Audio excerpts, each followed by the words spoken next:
turn the dial, listen up, it's the 80s groove. Come on, feel the vibe. We're bringing something new.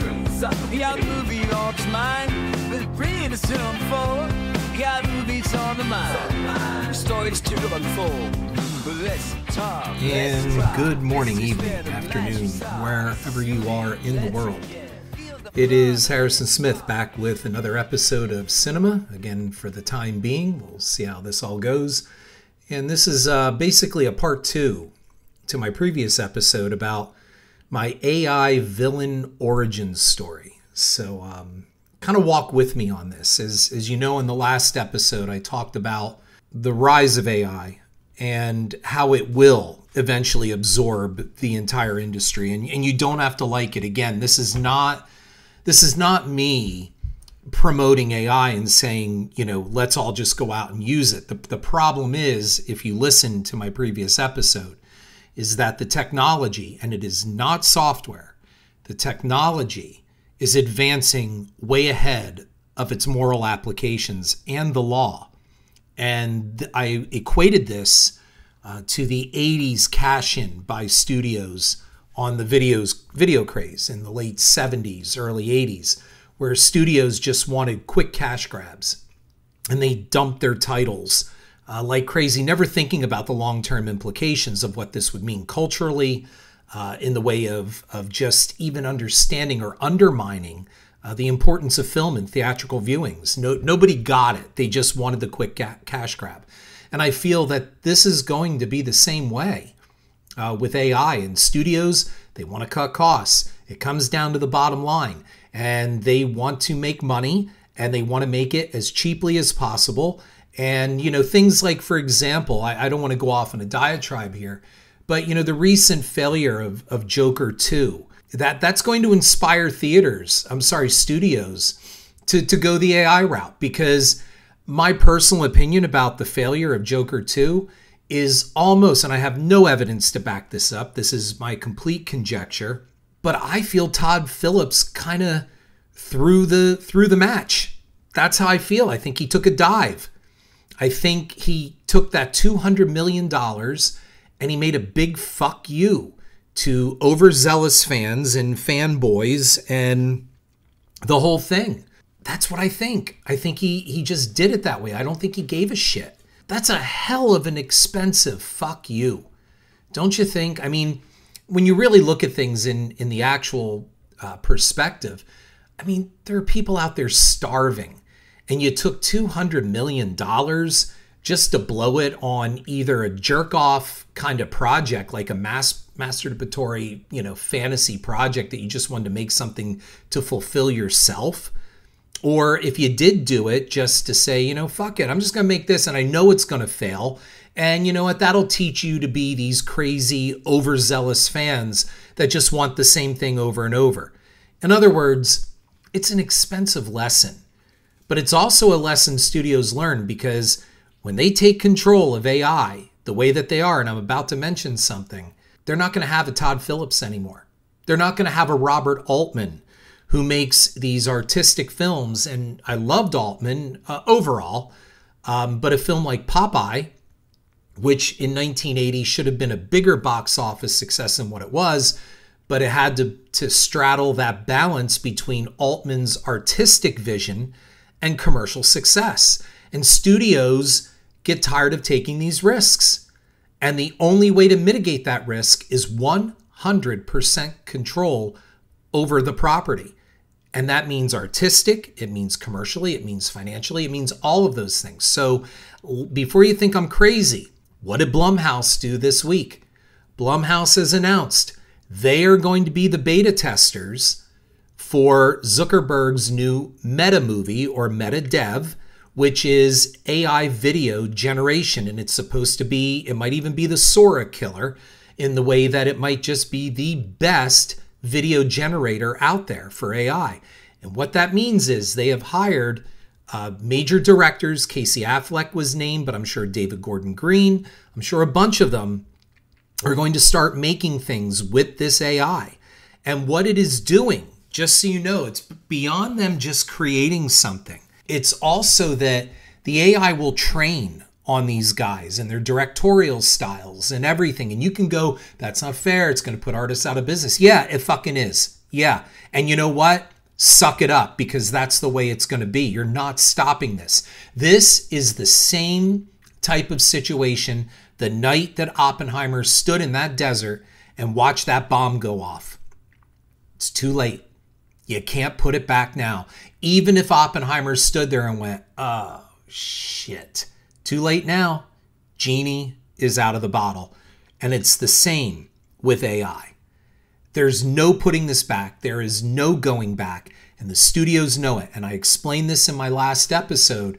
That's why Bob Iger said what he had to say, okay, during the strike, when he just basically said, go ahead, go strike. And then when you start losing your apartments and you get hungry, you'll be back. Because they were already talking to Silicon Valley. They were already talking to Sam Altman from OpenAI.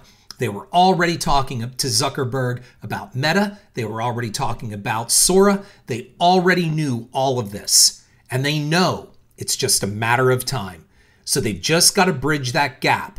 And once AI becomes indistinguishable between video, film, and human animation, it's over. And it's already over. Some of you right now are listening. You are in film school for cinematography. You better start looking for another career. You might get out, you might make some films because people will always want them old school, but you may not be able to live off of it. And this is just the way that it's going. So yeah, I'm kind of gone down the villain rabbit hole, but let me add a little bit more to that now for this new episode. So here's the continuation in part 2 of my AI villain origin story. So most of you know I'm an author as well as a filmmaker. And I wrote a great book called I Lived the 80s, which is all about the true story, all about my time in high school, rising up from this introverted little nerd all the way through to a rock star class president that saved his class from financial ruin and gave them a great prom. Over the years, I've wanted to turn that into an animated series, and I even tried to get an animated short, like a trailer, done for it to show proof of concept. It was done. It came out way too vanilla. I'm looking for an R-rated Saturday morning cartoon. This should be for Gen Xers. It can be for all generations because the stories really all have the same kind of center. It's about heartbreak. It's about being a teenager, coping in a world, bullying, the whole thing. All those things never change. But it just takes place in the backdrop of the 80s. So I went to an animator and I asked him, do you think you can make this teaser concept trailer kind of thing? And they did. And overall, it wasn't bad, but it wasn't anything to get anyone excited about. And it was pretty vanilla, as I said. It didn't capture the heart and the spirit of what I was trying to do because I had some pretty wild friends and some pretty wild adventures. And I would put my experience in high school right up there, if not better, than Fast Times at Ridgemont High. So that teaser trailer did not capture it. So I'm not going to sell anything on that. And then I thought, well, maybe I can go to someone else and they can make another teaser trailer. So a friend of mine took me over to an animation studio where basically I thought, instead of a teaser trailer, what if I make a pilot? They wanted $75,000 for the pilot. And that was everything said and done. And you know what? I get it. You got to pay people for their art. So I'm not bitching about that. And I certainly did not ask them to do it for free. But I want you to understand, I would be paying this out of my own pocket. And just because I make movies doesn't mean I'm Spielberg rich. So $75,000 is a lot of money and a lot of bills that could be paid. And I didn't have it. So I had to pass on that. But I understood. They're very good animators. They need to be compensated properly. So then I was introduced to a private animator. And this guy said, yeah, I can do all this. I can create you designs. And you know what? He really dove into it. He was looking to break into animation. He felt the stories were great, that this could work. He even went through the trouble to redesign some of the ideas that I had for these characters, the ones that played me and my friends, my girlfriends. Not bad. He really did a nice job. And I said, well, listen, here's the script. It was a 5-page script. if that, like 4.5 pages. I said, I need this by a certain date. It was like 8 months. And I said, I need basically a 30 to 60 second concept trailer. Now, I know it's 5 pages, but understand that basically what I was doing, I was combining a lot of things. And these were all basically real quick animated clips, all that stuff with some dialogue and music. And he's like, oh, I can do this. I'm getting a new system.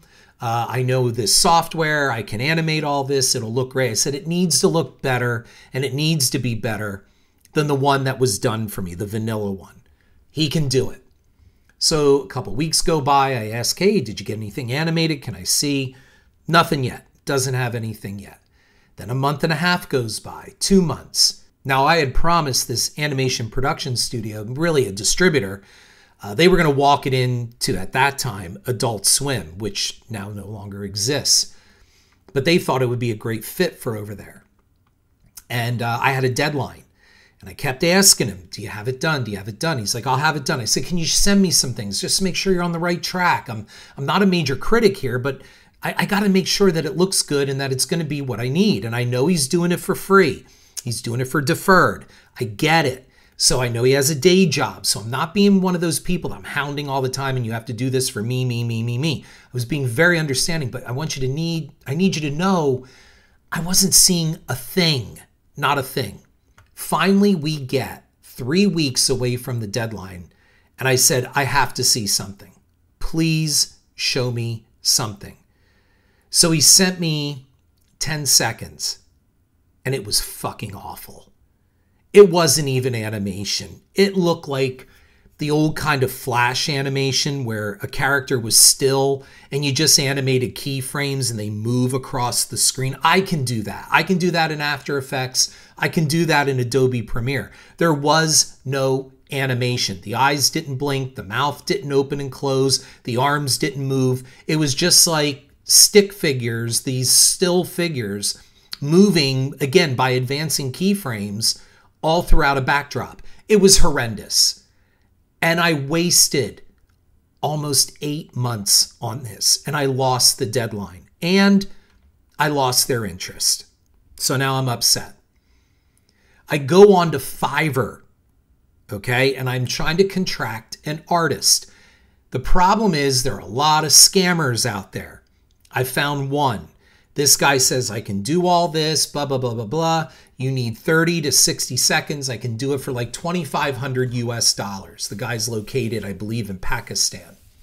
He had a resume, a reel, but you have to be careful of that because they steal other people's reels and photos. So I kept asking for verification. I asked for references. He couldn't really give me any. So I said, well, I'll tell you what, you're asking for a lot of money. Give me a demonstration. So he redesigns the character that looks like me. Not bad. Then he asks for $600 for that. And I said, I'm not paying you $600 for a single drawing. It's not even animated. You just did a quick drawing. No. Well, I don't know if I can do it then. And I said, I don't think you can do it at all. I said, I think this is a scam. So then I did a little research and found out, sure enough, he stole the reel from another artist. So I contacted that artist and said, just so you know, this guy is passing off your work. And I left it at that. And I did report him to Fiverr. Is he still on? I don't know. I left Fiverr. I was tired of it. So then I went to a local art college here where they actually use animation. And I went to one of their, it was like their senior fair.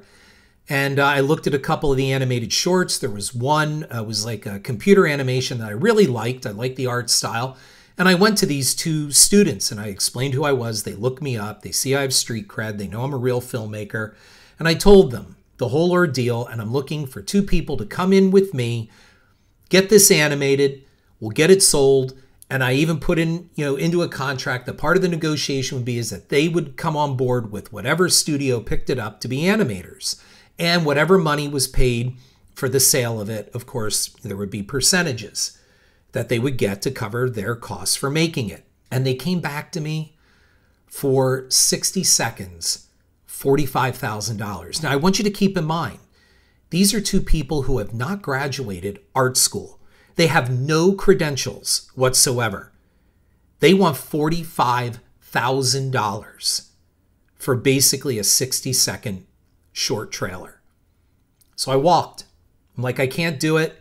No, if I'm going to cough up 45 grand for another 30, I can get the whole goddamn first pilot episode done. So no, I'm not doing that. Then someone says, oh, I know someone. Everybody knows someone. Another animator. This guy says, yeah, I think I can do this. So I sent the script over and I said, here are the art styles, da-da-da-da-da.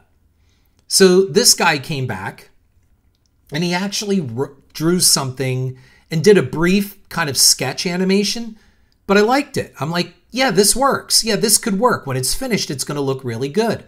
And I explained all the financial thing. I explained this is deferred, but, da-da-da-da-da, you're going right along with me. I'll have paperwork drawn up. I'll have my lawyer draw it all up.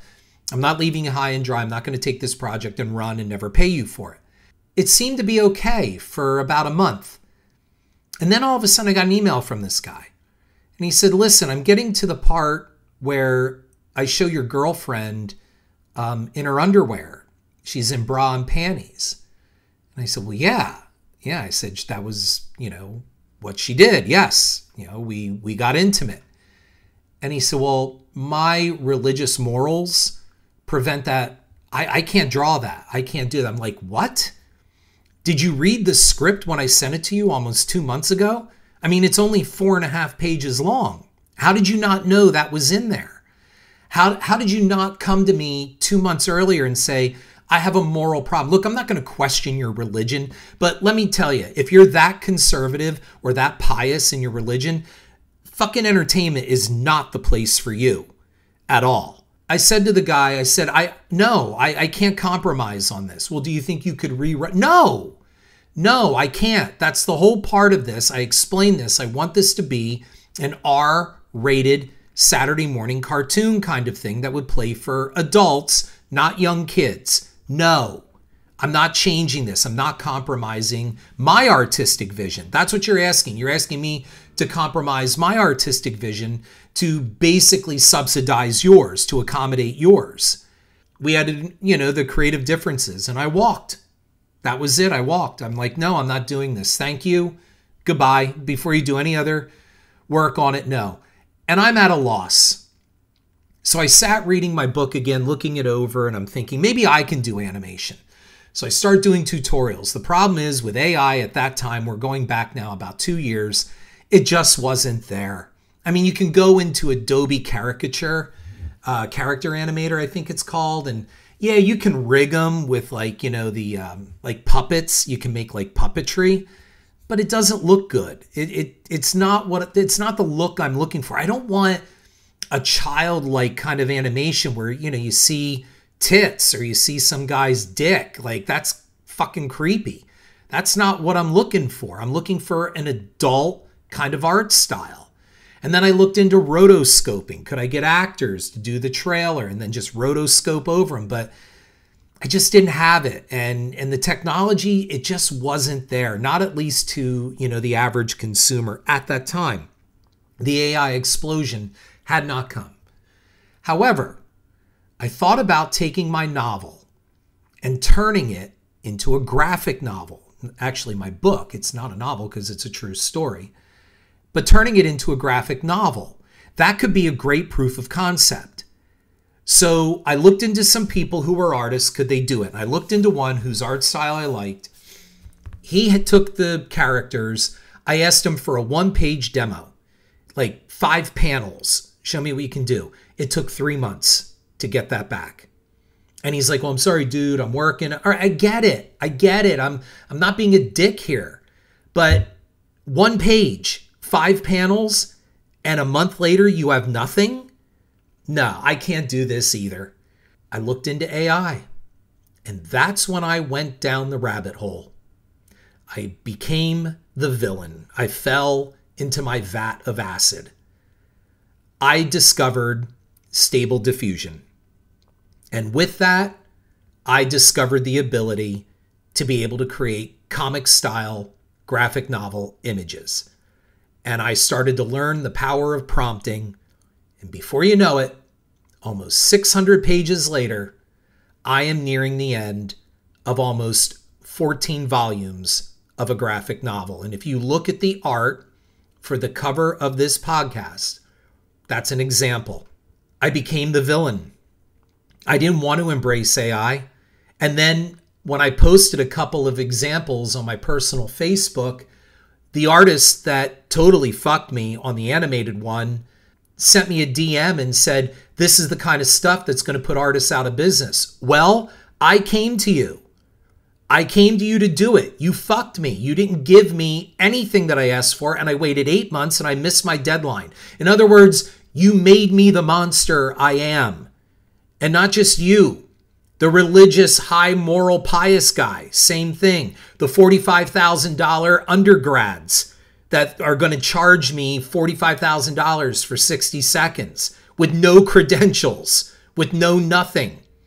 They're going to charge me 45 grand. No, I went the way that if I can't pay for this and I can't really do it on my own because I don't have that artistic capability to put pen to paper and paint to paper and pencil to paper, then I'm going to go the other route. And I know there are artists right now going, fuck you, Harrison. And you know what? You're right. Fuck me. You're 100% right. I didn't know what else to do. And I still don't know what else to do because we've been pushed into this. That's the problem. And I know people need to be paid. I need to be paid. I wrote that whole script for the teaser trailer and a pilot episode and a production Bible and a production deck and 3 episodes. I did all that without compensation, but that's what I'm supposed to do, right? Nobody paid me, but that's my project, so I guess I got to suck it up. And I did. And I paid for the original trailer, which came back vanilla, but I paid for that out of my own pocket. And that was not cheap because the artist came from Cartoon Network. I did all these things and I got nothing back. I got missed deadlines. I lost the deadline and I lost the interest of a company to take this out because someone promised me for 8 months and never showed me a damn thing. So the graphic novel is almost done. I've just got to find the time to finish it up, but it's almost done. And I did that all through Stable Diffusion. And I know what you're saying. Well, it's not the same art style that if someone actually did by hand. No, you're absolutely right. It isn't. And it isn't 100% of the art style that I really wanted, but I'd say it's about 95%. I'd say it's just about there. And it looks good. And people who have read it said, I fucking love this. In fact, many said, I wouldn't have even known it was AI had you not told me. So here I am outing myself that it's AI. But that's the whole point of this podcast. I'm always honest. Is it cinema? I don't know. Because cinema in my podcast is defined as you have all the means and ability to do a great job and you choose not to. I am using all my means and ability to do a great job. And I think it is a great job. I'm happy to show stills. I put stills up on my Twitter. You can find them of exactly what I've been doing. I became my own AI villain and I went to the dark side.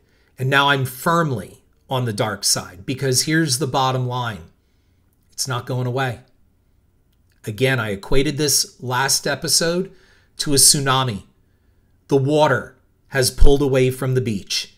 And you can turn around and look back and you see that wave coming. Now you can run and you might get away, but that wave is coming in and it's going to change the coastline. It's going to change the fundamental landscape that it impacts. You can get away and look down on it, but you're going to see the change. Or you can stand there and pump your fist and rage at it, and it's going to come in and crush you anyway. Or you can grab a boat and try to navigate it when that wave comes in. And that's what I'm doing. I'm in my boat and I'm paddling like crazy and I'm trying to stay afloat and I'm learning everything that I can because Blumhouse has shown us completely this is the way it will go. And to quote The Mandalorian, this is the way. None of us have to like it as a filmmaker. It kills me to say this. It really does. It breaks my heart. But I'm telling you, within 5 years, studios will be embarking, or if not already, have released major AI feature films. And indie filmmakers that are listening to me right now, you better grab this fucking tiger by the tail, and you better start learning. If things like Runway and Minimax and Kling and Pika mean nothing to you, you better wake up and you better start doing a deep dive, because this is the way. And again, that's why Bob Iger of Disney last year basically told all those striking artists, go fuck yourselves, because they had an ace up their sleeve. These studios are waiting. They're just simply waiting until the technology is 100% there. And that is why Jason Blum and his team over there are doing it. They're not just fucking around over there. Blum is looking at making AI feature films because Blum is all about tight budgets. And let's face it, Blum has had a pretty much hit or miss series of films coming out over the last couple years. And that basically most of their hits were Halloween. And that was a gimme.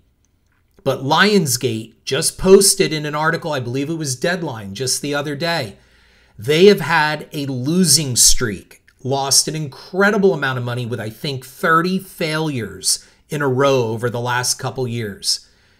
Don't tell me they're not looking into AI. Because again, you can control all the money.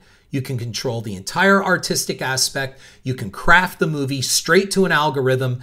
And as I said last time again, before you go, yeah, but that's killing all the art. What the fuck are you people doing anyway? You're watching all the remakes. You're looking at all the reboots. You're supporting one remake, reboot, reimagining after another. You're going to the same old tired horror films just to sit there and yank your dicks because Nurse Chambers is back, or Lindsay Wallace is back, or Lonnie from the 1977-78 film is back.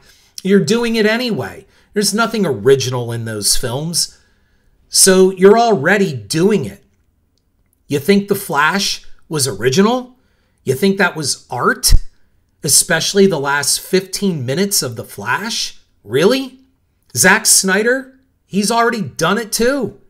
Look what he's done. Release the Snyder Cut. What more is there to release in the Snyder Cut? Okay, 4.5 hours of Justice League? That make it any better? Or was it just to please the very small but very vocal microcosm of super fans that were the same people that Todd Phillips probably told to go fuck themselves to a $200 million bomb? Don't think Warner Brothers didn't note this, and other studios looked at it as well too. That's what's going to push them down the rabbit hole and throw them into the vat of acid. It's here, folks. And this concludes my AI villain origin story. I'm using it, I'm getting better at it, and I will continue to use it because I know in 5 years people will turn to me and go, Harrison, I remember this podcast and here it is and you were right and I'm using it now too. Rage all you want in the dark because that's where you will be. It's here. Learn to use it. Learn to use it properly. Learn to use it so it doesn't hurt the industry, or at least less than what the studios are going to do with it. Because if you think for 1 minute that these studios are going to morally use this technology to slowly integrate it without a vast displacement of artists, directors, actors, set carpenters, you are wrong. So get ready. Just as CGI pushed out the model makers and the practical effects, AI is going to push out the CGI. So get ready. As Betty Davis said, buckle up. It's going to be a bumpy ride. Until next time, this is Harrison Smith, raging in the dark, saying thank you for listening, and I look forward to talking to you really soon. Take care of yourselves. Come on, feel the vibe. We're bringing something new. Yeah, movie orbs mine, but bring it to